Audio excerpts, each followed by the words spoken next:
Okay, so now we're in early 1972.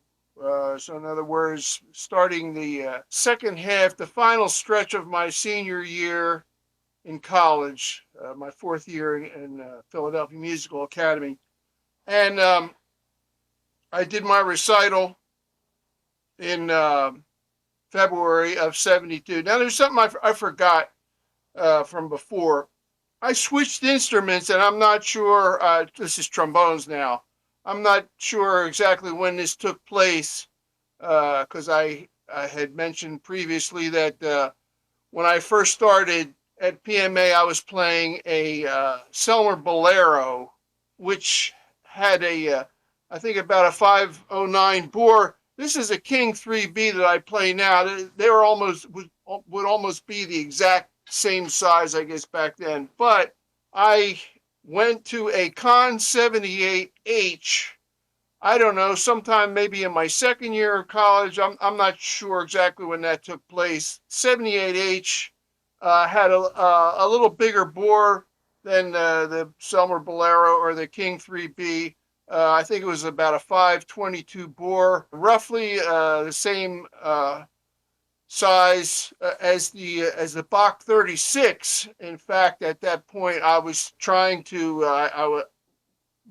wanted to get a Bach 36, and a friend took me up to New York, and we went to Manny's and Giardinelli's and looking for horns and trying horns. And but instead of coming out with a Bach 36, I ended up with this Con 78H, which was roughly the same size, like I said, as the Bach 36. And I think I tried a couple of the same model, but the one I walked out of there with was actually the kind of like the brightest of those same models for some reason. That horn was a little bit brighter, that particular 78H. So that's what I played from, like I said, maybe in my second year of college, coming up, and even when I get out of college. In fact, that's the horn I played when I was on Kenton's band later on. I'll talk more about that later. Also, I don't remember exactly how this happens. In other words, what mouthpiece was I playing? Well, now this was from Reinhardt when I started in PMA. I think I was playing even a Bach 4 on that Selmer Bolero. Reinhardt's, one of his ideas was you should play as big a mouthpiece as you can get away with.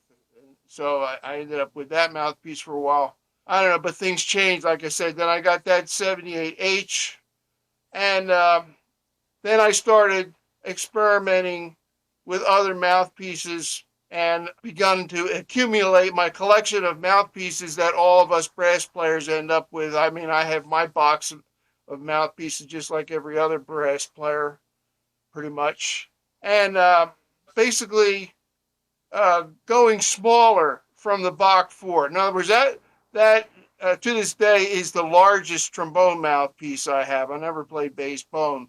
So all my mouthpieces from there started going a little bit smaller, knowing that, for example, I was friendly at this point, getting friendly with Dick Shear on the Kenton band, the lead trombone player with Kenton's band at that time, and he used to play a Bach 11, which is what this is here, but he had the throat hole drilled out. He said up to a quarter of an inch, like in other words, 0.250, 0.25, quarter inch.